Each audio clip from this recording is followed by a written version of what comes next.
नमस्कार सैनिकों, मैं हूं आपके साथ आपकी पत्रकार नैना शर्मा। हमें कमेंट सेक्शन में जरूर बताइएगा आप सबका स्वास्थ्य कैसा है। मैं उम्मीद करती हूं कि सारे सैनिक भाइयों का स्वास्थ्य अच्छा होगा, वो अच्छे होंगे, वो हेल्दी होंगे। तो आज की इस वीडियो पे मैं बात करने जा रही हूँ इलेक्शन के बारे में। जैसे कि आप लोग जानते हैं कि हमारे भारत के 3 राज्यों में अब मोदी जी की सरकार आ गई है, बीजेपी सत्ता में आ गई है। वहां पर राजस्थान, मध्य प्रदेश और छत्तीसगढ़, इन तीनों राज्यों में हमारे मोदी जी की बीजेपी की सरकार आ गई है। तो अब देखना ये है कि क्या होता है। बहुत बड़ा सवाल है क्योंकि अभी भी हमारे किसानों का, हमारे जवानों का हक मरता आ रहा है। तो अब होगा क्या? अब क्या उनको उनका हक मिलेगा या क्या होगा? क्या हमारे सैनिकों की जो परेशानी है वो सुलझेगी या और बढ़ जाएगी?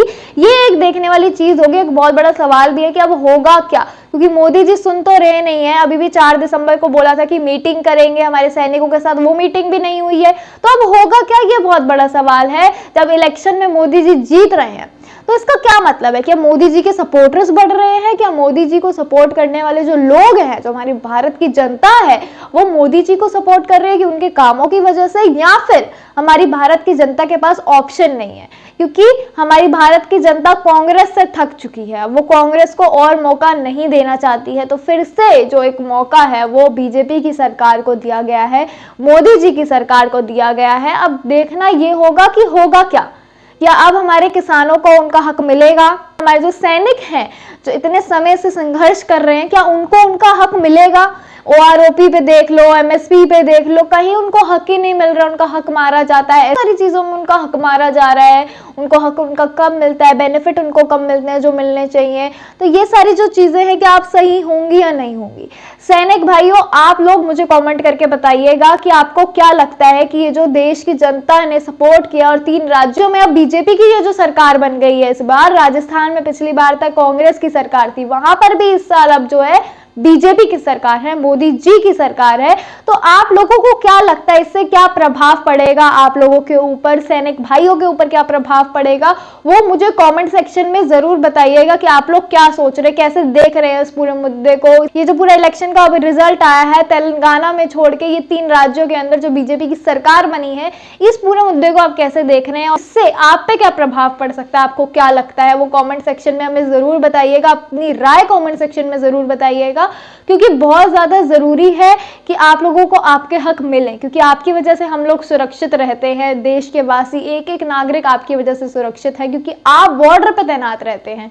तो बहुत ज्यादा जरूरी है कि आपको भी आपका हक मिलना चाहिए। जो आपका हक है वो आपको मिल के रहना चाहिए। तो अब आपको क्या लगता है कि अब जो 3 और राज्यों में हमारी बीजेपी की सरकार आ गई है, वहां पर अब क्या होगा? क्या आपको आपका हक मिलेगा? क्या जवानों को जवानों का हक मिलेगा? क्या किसानों को उनका हक मिलेगा? ओआरओपी क्या सही मिलेगी? एमएसपी क्या सही मिलेगी? इन पे जो केस चल रहे हैं कोर्ट में, वो क्या सॉल्व होंगे? हमारे सैनिकों को इंसाफ मिलेगा? हमारे सैनिकों को उनका हक मिलेगा क्या नहीं? क्या लगता है आपको? कमेंट सेक्शन में अपनी राय जरूर लिखिएगा। और उसके साथ कमेंट सेक्शन में आप सब जय जवान जय किसान जरूर लिखेंगे। मैं आपसे रिक्वेस्ट करती हूँ, जय जवान जय किसान जरूर लिखेंगे, क्योंकि एक किसान और एक जवान ही है जिनकी वजह से हमारा जो देश है वो चल पाता है। किसान नहीं होता तो हमारे देश को किसी को खाना नहीं मिलता है, भूखा मर जाता हमारा देश। और अगर आर्मी पर्सन नहीं होते, यानी कि जवान नहीं होते हमारे, तो फिर हमारा देश, इतने आतंकवादी संगठन है बाहर, इतने आतंकवादी घुसपैठ हो जाते हैं, उनकी वजह से मर जाता।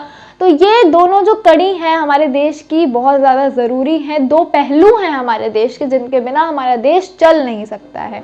तो किसानों की और जवानों की इज्जत हमारे दिल में एक अलग ही है। हम उनकी बहुत इज्जत करते हैं। हमारा हर एक भारतवासी दिल से इज्जत करता है किसानों की और जवानों की, जो हमारे लिए अनाज उगाते हैं और एक हमारे लिए जो देश के बॉर्डर पे खड़े रहते हैं अपनी जान गंवाने के लिए, जो अपनी जान की परवाह किए बिना हमारी जान की परवाह करते हैं, हमारी जान की सुरक्षा की परवाह करते हैं। तो उन लोगों के लिए हमारे दिल में एक अलग ही जगह है, बहुत इज्जत होता है, प्यार का एक भाव होता है। तो आप लोग जितने भी इस वीडियो को देख रहे हैं, सबसे पहले तो हमारे चैनल को सब्सक्राइब करेंगे। और मैंने आपको पहले भी बताया है कि हमारे चैनल की सारी नोटिफिकेशन सबसे पहले आपको मिले, इसलिए आपको क्या करना है, आपको सब्सक्राइब के साथ एक बेल आइकन का बटन है, आपको बस वो बेल आइकन का बटन दबाना है, सबसे पहली अपडेट आपके पास आएगी। को शेयर जरूर करेंगे और कमेंट में जय जवान जय किसान जरूर लिखेंगे। मैं फिर से मिलूंगी आपके साथ एक नई अपडेट के साथ। तब तक के लिए जय हिंद, जय भारत।